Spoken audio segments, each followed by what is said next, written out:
Assalamualaikum warahmatullahi wabarakatuh. Perkenalkan, nama saya Muhammad Ammar Abdillah, Prodi PAI semester 2 kelas 2C. Saya berasal dari Serese Sampang, Madura. Di sini saya akan menjelaskan tentang blended learning.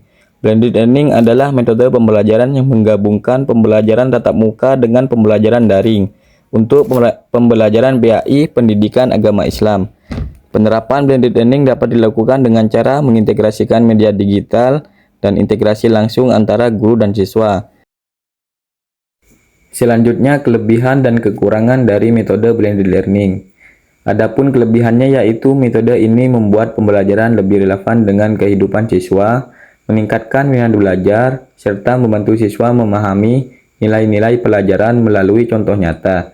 Dan adapun kekurangannya yaitu jika tidak diarahkan dengan baik, siswa bisa lebih fokus pada brand daripada substansi materi. Selain itu, tidak semua brand sesuai dengan nilai-nilai yang ingin diajarkan, khususnya dalam konteks PAI. Berikut adalah cara penerapan dan contoh pembelajaran PAI menggunakan metode blended learning. Cara penerapan blended learning dalam pembelajaran PAI. Yang pertama yaitu perencanaan pembelajaran. Tentukan tujuan pembelajaran yang jelas, misalnya pemahaman mengenai ajaran agama Islam, tata cara ibadah atau sejarah Islam. Pilih materi yang bisa dibagi menjadi bagian yang cocok untuk pembelajaran daring dan tatap muka. Yang kedua yaitu pemilihan platform daring. Gunakan platform daring seperti Google Classroom, Zoom, atau YouTube untuk memberikan materi pembelajaran diskusi dan tugas. Video pembelajaran artikel atau podcast tentang tema-tema agama Islam bisa diunggah di platform ini. Yang ketiga yaitu pemberian tugas dan aktivitas. Berikan tugas yang melibatkan riset online, misalnya meminta siswa mencari informasi tentang kehidupan Nabi Muhammad SAW atau memahami isi surah tertentu. Diskusi kelompok secara daring untuk membahas topik-topik agama Islam seperti etika sosial dalam Islam atau hukum-hukum fikih. Yang keempat yaitu pembelajaran tatap muka. Siswa bertemu langsung dengan guru untuk memperdalam materi yang telah dipelajari secara daring. Diskusi lebih mendalam atau tanya jawab tentang materi yang sudah diajarkan secara online.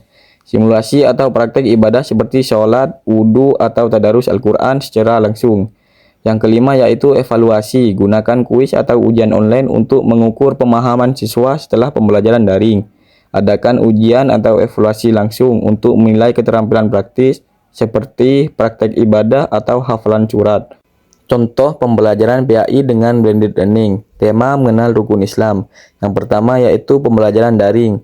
Guru mengupload video pembelajaran yang menjelaskan tentang rukun Islam dan keutamaan masing-masing rukun. Siswa diminta untuk membaca artikel atau mendengarkan podcast tentang sejarah Islam dan asal-usul rukun Islam. Tugas daring. Menyusun laporan tentang bagaimana penerapan rukun Islam dalam kehidupan sehari-hari. Yang kedua yaitu pembelajaran tatap muka. Siswa berkumpul di kelas untuk membahas materi yang telah dipelajari. Diskusi tentang pengalaman rukun Islam, misalnya pentingnya zakat dalam kehidupan sosial. Latihan praktis seperti cara melaksanakan haji atau tata cara sholat. Yang ketiga yaitu evaluasi. Kuis daring tentang pengertian rukun Islam dan sejarahnya. Penilaian praktek ibadah di kelas seperti sholat berjamaah. Dengan pendekatan ini, pembelajaran PAI bisa lebih menarik dan menyeluruh, menggabungkan kekuatan pembelajaran daring dan tatap muka. Selanjutnya, 3 manfaat dari metode blended learning dalam pembelajaran secara singkat dan jelas. Yang pertama yaitu fleksibel. Siswa bisa belajar kapan saja dan di mana saja, baik secara daring maupun luring. Yang kedua yaitu meningkatkan partisipasi aktif. Kombinasi pembelajaran online dan tatap muka membuat siswa lebih aktif terlibat. Yang ketiga yaitu mendukung pemahaman yang mendalam. Materi bisa diakses ulang secara online sehingga siswa bisa belajar sesuai ritme mereka.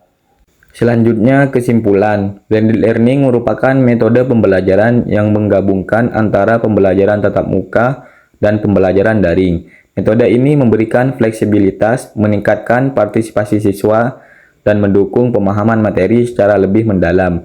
Dengan penerapan yang tepat, blended learning dapat menjadi solusi efektif untuk menciptakan proses belajar yang lebih adaptif dan bermakna. Cukup sekian dari saya. Apabila ada kesalahan kata atau kekurangan kata atau penjelasan yang kurang jelas, saya mohon maaf yang sebesar-besarnya. Assalamualaikum warahmatullahi wabarakatuh.